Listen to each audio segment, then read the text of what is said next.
आज श्रीमद् भगवत गीता के चौथे अध्याय के श्लोक नंबर 29, 30, 31 एवं 32 का अध्ययन करेंगे और इसमें दिए हुए ज्ञान और सुविचार को अपने जीवन में उतारने की कोशिश करेंगे। तो देखते हैं 29वें श्लोक में क्या दिया हुआ है।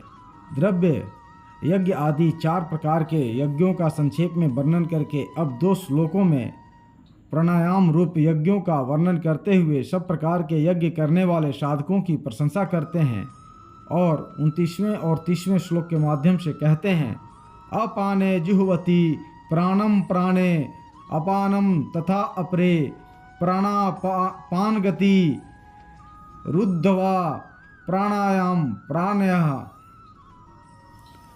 30वां श्लोक, अपरे नियताहारा प्राणान प्राणेषु जुह्वति सर्वे अपि यते यज्ञविदः यज्ञक्षपी कल्मषाः। अर्थात दूसरे कितने ही योगी जन अपान वायु में प्राण वायु को हवन करते हैं, वैसे ही अन्य योगी जन प्राण वायु में अपान वायु को हवन करते हैं तथा अन्य कितने ही नियमित आहार करने वाले प्राणायाम परायण पुरुष प्राण और अपान की गति को रोककर प्राणों को प्राणों में ही हवन किया करते हैं। ये सभी साधक यज्ञों द्वारा पापों का नाश कर देने वाले और यज्ञों को जानने वाले हैं।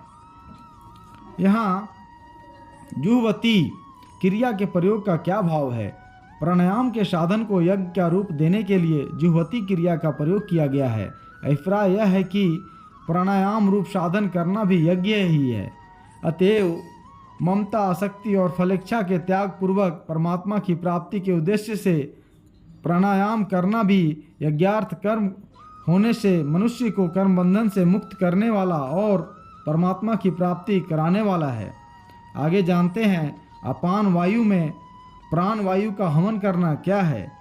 योग का विषय बड़ा ही दुर्विज्ञेय और गहन है। इसे अनुभवी योगी लोग ही जानते हैं और वे ही भली भांति समझा सकते हैं। अतएव इस विषय में जो कुछ निवेदन किया जाता है वह शास्त्र दृष्टि से युक्तियों द्वारा समझी हुई बात ही लिखी जाती है।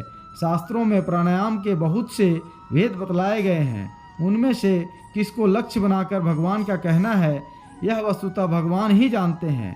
ध्यान रहे कि शास्त्रों में अपान का स्थान गुदा और प्राण का स्थान हृदय बतलाया गया है। बाहर की वायु का भीतर प्रवेश करना श्वास कहलाता है और इसी को अपान की गति मानते हैं, क्योंकि अपान का स्थान अधः है और बाहर की वायु के भीतर प्रवेश करते समय उसकी गति शरीर में नीचे की ओर रहती है। इसी तरह भीतर की वायु का बाहर निकलना प्रश्वास कहलाता है। इसी को प्राण की गति मानते हैं, क्योंकि प्राण का स्थान ऊपर है और भीतर की वायु के नासिका द्वारा बाहर निकलते समय उसकी गति शरीर में ऊपर की ओर होती है। उपर्युक्त प्राणायाम रूप यज्ञ में अग्नि स्थानीय अपान वायु है और हविः स्थानीय प्राण वायु है। अतएव यह समझना चाहिए कि जिसे पूरक प्राणायाम कहते हैं वही यहाँ अपान वायु में प्राण वायु का हवन करना है, क्योंकि जब साधक पूरक प्राणायाम करता है तो बाहर की वायु को नासिका द्वारा शरीर में ले जाता है, तब वह बाहर की वायु हृदय में स्थित प्राण वायु को साथ लेकर नाभि में से होती हुई अपान में विलीन हो जाती है। इस साधन में बार बार बाहर की वायु को भीतर ले जाकर वहीं रोका जाता है, इसलिए इसे आभ्यंतर कुंभक भी कहते हैं। आगे जानते हैं प्राण वायु में अपान वायु को हवन करना क्या है। इस दूसरे प्राणायाम रूप यज्ञ में अग्नि स्थानीय प्राण वायु है और हविः स्थानीय अपान वायु है। अतः समझना चाहिए कि जिसे रेचक प्राणायाम कहते हैं वही यहाँ पर प्राण वायु में अपान वायु का हवन करता है, क्योंकि जब साधक रेचक प्राणायाम करता है तो वह भीतर की वायु को नासिका द्वारा शरीर से बाहर निकालकर रोकता है। उस समय पहले हृदय में स्थित प्राण वायु बाहर आकर स्थित हो जाती है और पीछे से अपान वायु आकर उसमें विलीन होती है। इस साधन में बार बार भीतर की वायु को बाहर निकालकर वहीं रोका जाता है। इस कारण से इसे बाह्य कुंभक भी कहते हैं। आगे जानते हैं नियताहारा विशेषण का क्या अर्थ है। जो योग शास्त्र में बतलाए हुए नियमों के अनुसार प्राणायाम के उपयुक्त सात्विक और परिमित भोजन करने वाले हैं, अर्थात न तो योग शास्त्र के नियम से अधिक खाते हैं और न उपवास ही करते हैं, ऐसे पुरुषों को नीताहारा कहते हैं, क्योंकि उपयुक्त आहार करने वाले का ही योग सिद्ध होता है। अधिक भोजन करने वाले का और सर्वथा भोजन का त्याग कर देने वाले का योग सिद्ध नहीं होता। आगे जानते हैं प्राणायाम प्राणायाम विशेषण का क्या अर्थ है। जो प्राणों के नियमन करने में अर्थात बार बार प्राणों को रोकने का अभ्यास करने में तत्पर हों और इसी को परमात्मा की प्राप्ति का प्रधान साधन मानते हों, ऐसे पुरुषों को प्राणायाम प्राणायाम कहते हैं। आगे जानते हैं यहाँ नियताहारा और प्राणायाम प्राणायाम इन दोनों विशेषणों का संबंध तीनों प्रकार के प्राणायाम करने वालों से न मानकर केवल प्राणों में प्राणों का हवन करने वालों के साथ मानने का क्या अभिप्राय है। क्या दूसरे दोनों साधक नियताहारी और प्राणायाम परायण नहीं होते। उपर्युक्त प्राणायाम रूप यज्ञ करने वाले सभी योगी नियताहारी और प्राणायाम परायण कहे जा सकते हैं। अतएव इन दोनों विशेषणों का संबंध सबके साथ मानने में भावतः कोई आपत्ति की बात नहीं है, परंतु उपर्युक्त श्लोकों में दोनों ही विशेषण तीसरे साधक के ही समीप पड़ते हैं।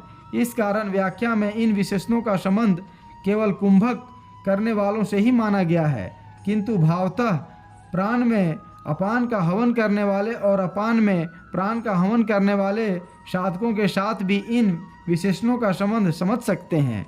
आगे जानते हैं 30वें श्लोक में प्राण शब्द में बहुवचन का प्रयोग क्यों किया गया है तथा प्राण और अपान की गति को रोककर प्राणों को प्राणों में हवन करना क्या है। शरीर के भीतर रहने वाली वायु के 5 भेद माने जाते हैं, प्राण, अपान, समान, उदान और व्यान।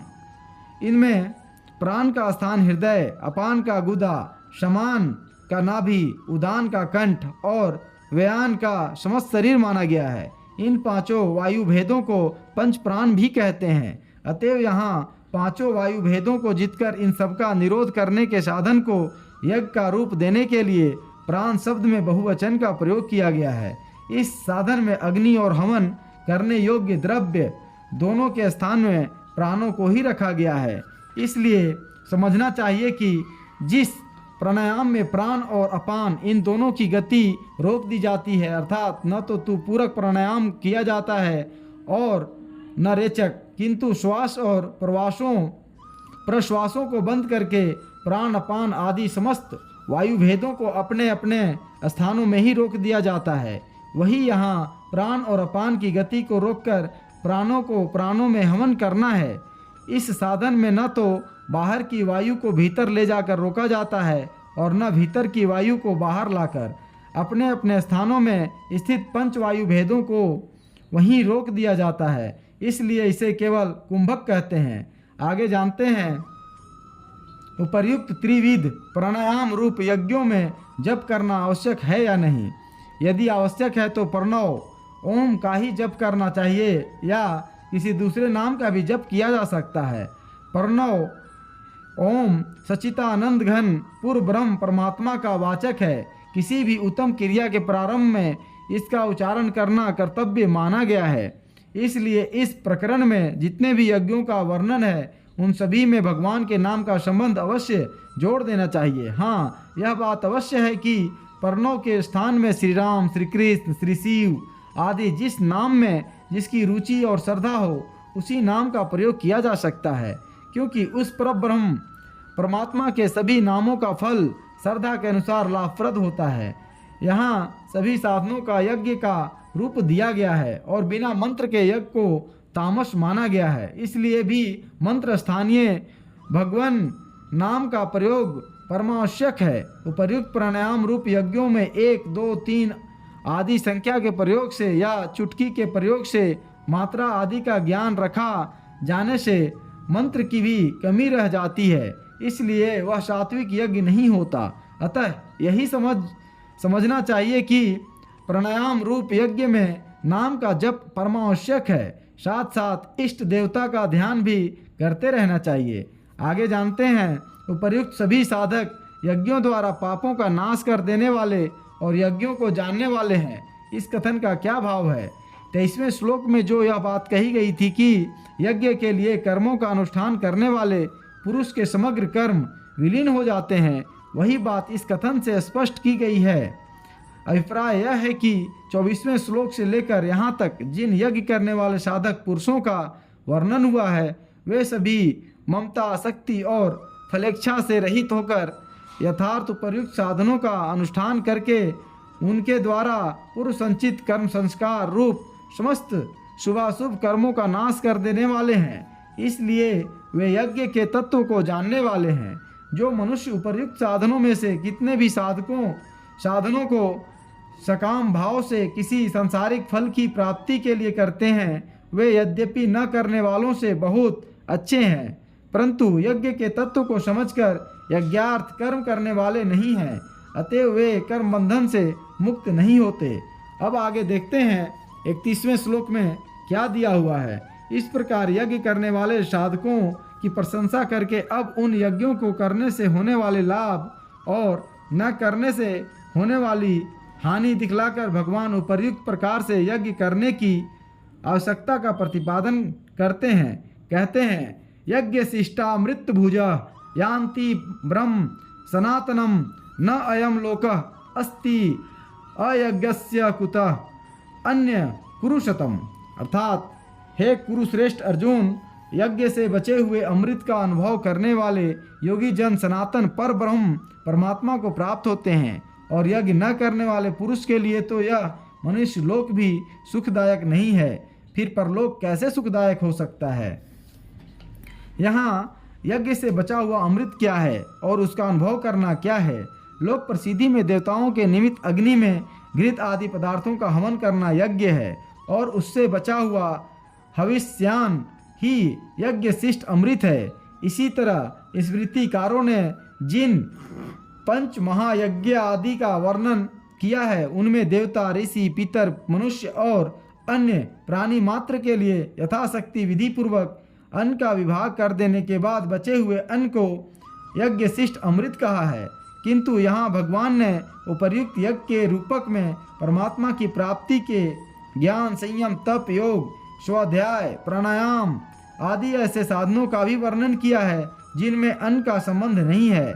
इसलिए यहाँ उपर्युक्त साधनों का अनुष्ठान करने से साधकों का अंतःकरण शुद्ध होकर उसमें जो प्रसाद रूप प्रसन्नता की उपलब्धि होती है, वही यज्ञ से बचा हुआ अमृत है, क्योंकि वह अमृत स्वरूप परमात्मा की प्राप्ति में हेतु है तथा उस विशुद्ध भाव से उत्पन्न सुख में नित्य तृप्त रहना ही यहाँ उस अमृत का अनुभव करना है। आगे जानते हैं, उपर्युक्त परमात्मा प्राप्ति के साधन रूप यज्ञों का अनुष्ठान करने वाले पुरुषों को सनातन पर ब्रह्म की प्राप्ति इसी जन्म में हो जाती है या जन्मांतर में होती है। यह उनके साधन की स्थिति पर निर्भर है। जिसके साधन में भाव की कमी नहीं होती, उसको तो इसी जन्म में और बहुत ही शीघ्र सनातन पर ब्रह्म की प्राप्ति हो जाती है। जिसके साधन में किसी प्रकार की त्रुटि रह जाती है, उसको उस कमी की पूर्ति होने पर होती है, परंतु उपर्युक्त साधन व्यर्थ कभी नहीं होते। इनके साधकों को परमात्मा की प्राप्ति रूप फल अवश्य मिलता है। यही भाव दिखलाने के लिए यहाँ यह सामान्य बात कही है कि वे लोग सनातन पर ब्रह्म को प्राप्त होते हैं। आगे जानते हैं, सनातन पर ब्रह्म की प्राप्ति से सगुण ब्रह्म की प्राप्ति मानी जाए या निर्गुण की। सगुण ब्रह्म और निर्गुण ब्रह्म दो नहीं है। सच्चिदानंद घन परमेश्वर ही सगुण ब्रह्म है और वे ही निर्गुण ब्रह्म है। अपनी भावना और मान्यता के अनुसार साधकों की दृष्टि में ही सगुण और निर्गुण का भेद है, वास्तव में नहीं। सनातन पर ब्रह्म की प्राप्ति होने के बाद कोई भेद नहीं रहता। आगे जानते हैं, यहाँ अयज्ञस्य पद का मनुष्य पद किस मनुष्य का वाचक है और उसके लिए यह लोक भी सुखदायक नहीं है, फिर परलोक तो कैसे सुखदायक हो सकता है। इस कथन का क्या भाव है। जो मनुष्य उपर्युक्त यज्ञों में से या इनके सिवा जो और भी अनेक प्रकार के साधन रूप यज्ञ शास्त्रों में वर्णित है, उनमें से कोई सा भी यज्ञ किसी प्रकार भी नहीं करता, उस मनुष्य जीवन के कर्तव्य का पालन न करने वाले पुरुष का वाचक यहाँ अयज्ञस्य पद है, उसको यह लोक भी सुखदायक नहीं है, फिर परलोक तो कैसे सुखदायक हो सकता है। इस कथन से यह भाव दिखलाया गया है कि उपर्युक्त साधनों का अधिकार पाकर भी उनमें न लगने के कारण उसको मुक्ति तो मिलती ही नहीं, स्वर्ग भी नहीं मिलता, और मुक्ति के द्वार रूप इस मनुष्य शरीर में भी कभी शांति नहीं मिलती, क्योंकि परमार्थ साधनहीन मनुष्य नित्य निरंतर नाना प्रकार की चिंताओं की ज्वाला से जला करता है। फिर उसे दूसरी योनियों में तो जो केवल भोग योनि मात्र हैं और जिनमें सच्चे सुख की प्राप्ति का कोई साधन ही नहीं है, शांति मिल ही कैसे सकती है। मनुष्य शरीर में किए हुए शुभाशुभ कर्मों का ही फल दूसरी योनियों में भोगा जाता है। अतएव जो इस मनुष्य शरीर में अपने कर्तव्य का पालन नहीं करता, उसे किसी भी योनि में सुख नहीं मिल सकता। अब आगे जानते हैं, इस लोक में शास्त्र विहित उत्तम कर्म न करने वालों को और शास्त्र विपरीत कर्म करने वालों को भी स्त्री पुरुष धन मान बड़ाई प्रतिष्ठा आदि इष्ट वस्तुओं की प्राप्ति रूप सुख का मिलना तो देखा जाता है। फिर वह कहने का क्या अभिप्राय है कि यज्ञ न करने वालों को यह मनुष्य लोक भी सुखदायक नहीं है। उपर्युक्त इष्ट वस्तुओं की प्राप्ति रूप सुख का मिलना भी पूर्वकृत शास्त्र विहित शुभ कर्मों का ही फल है, पाप कर्मों का नहीं। इस सुख को वर्तमान समय में जन्म में किए हुए पाप कर्मों का या शुभ कर्मों के त्याग का फल कदापि नहीं समझना चाहिए। इसके सिवा उपर्युक्त सुख वास्तव में सुख भी नहीं है। अतएव भगवान के कहने का यहाँ यही अभिप्राय है कि साधन रहित मनुष्य को इस मनुष्य शरीर में भी, जो कि परमानंद स्वरूप परमात्मा की प्राप्ति का द्वार है, उसकी मूर्खता के कारण सात्विक सुख या सच्चा सुख नहीं मिलता, वरम नाना प्रकार की भोग वासना के कारण निरंतर शोक और चिंताओं के सागर में ही डूबे रहना पड़ता है।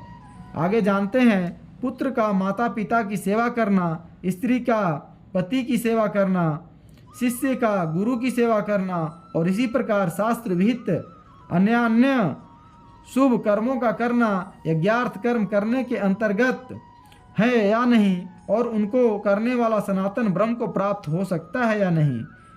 उपर्युक्त सभी कर्म स्वधर्म पालन के अंतर्गत है।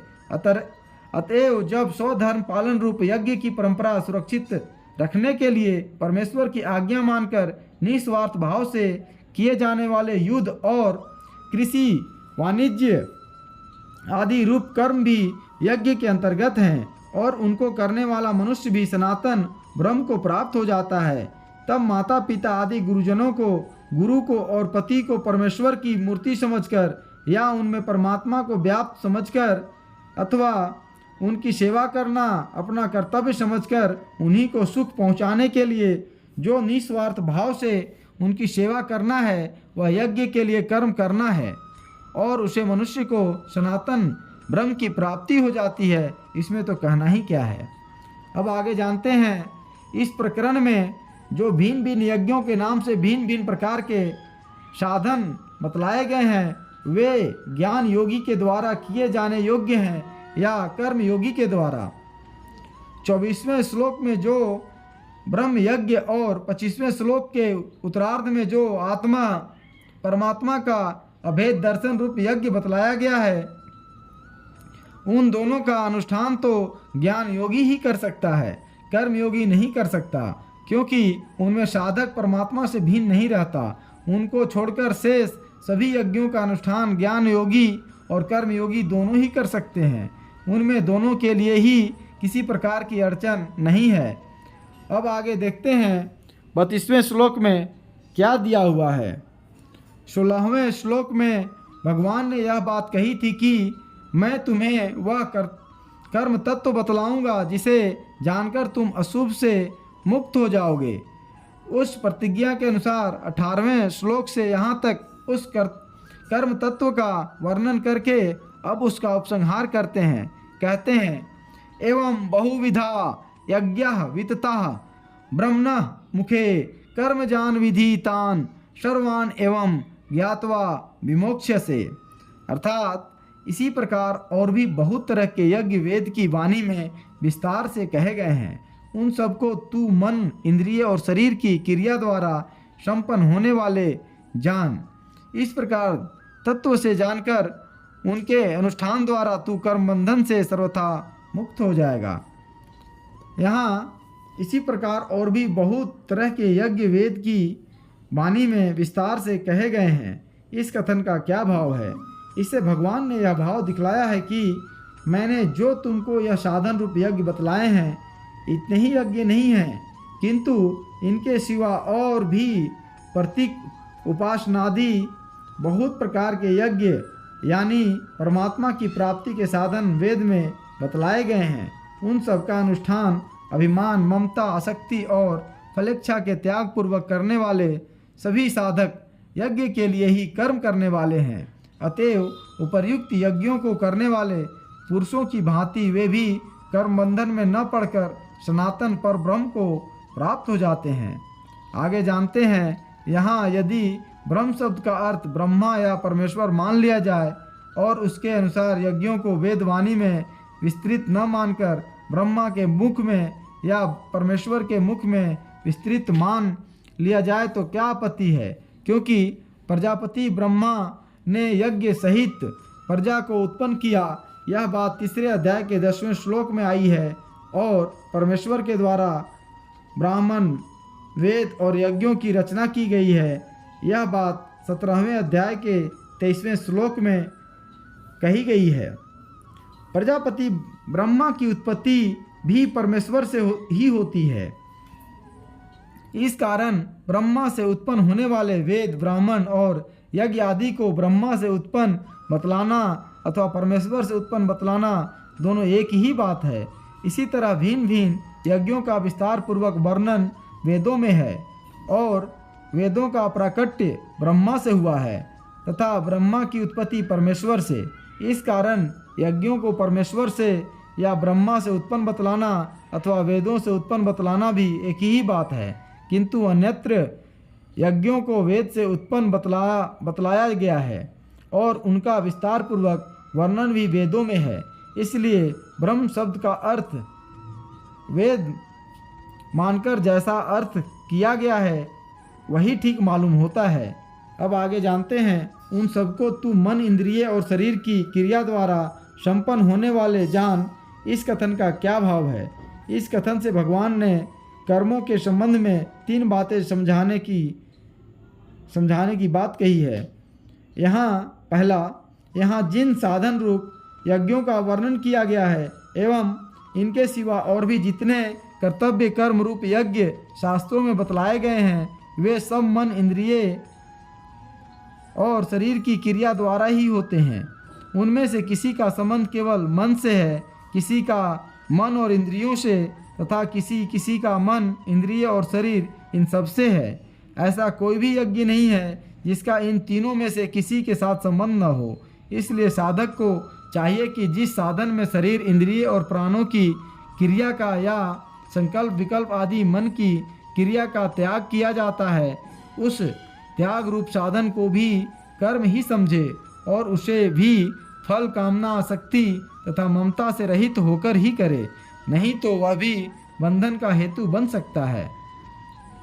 दूसरा, यज्ञ नाम से कहे जाने वाले जितने भी शास्त्र विहित कर्तव्य कर्म और परमात्मा की प्राप्ति के भिन्न भिन्न साधन हैं, वे प्रकृति के कार्य रूप मन, इंद्रिय और शरीर की क्रिया द्वारा ही होने वाले हैं। आत्मा का उनसे कुछ भी संबंध नहीं है। इसलिए किसी भी कर्म या साधन में ज्ञान योगी को कर्तापन का अभिमान नहीं करना चाहिए। तीसरा, मन, इंद्रियों और शरीर की चेष्टा रूप कर्मों के बिना परमात्मा की प्राप्ति या कर्म बंधन से मुक्ति नहीं हो सकती। कर्म बंधन से छूटने के जितने भी उपाय बतलाए गए हैं, वे सब मन, इंद्रिय और शरीर की क्रिया द्वारा ही सिद्ध होते हैं। अतः परमात्मा की प्राप्ति और कर्म बंधन से मुक्त होने की इच्छा वाले मनुष्यों को ममता, अभिमान, फलेच्छा और आसक्ति के त्याग पूर्वक किसी न किसी साधन में अवश्य ही तत्पर हो जाना चाहिए। आगे जानते हैं, इस प्रकार तत्व से जानकर तू कर बंधन से सर्वथा मुक्त हो जाएगा।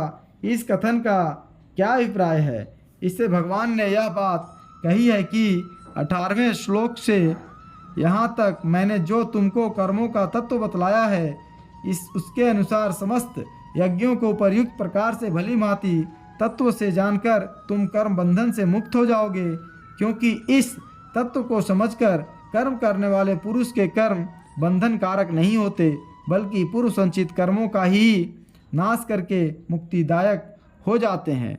इस प्रकार 32वां श्लोक समाप्त हुआ। आज के लिए इतना ही, फिर मिलेंगे अगले श्लोक में। धन्यवाद।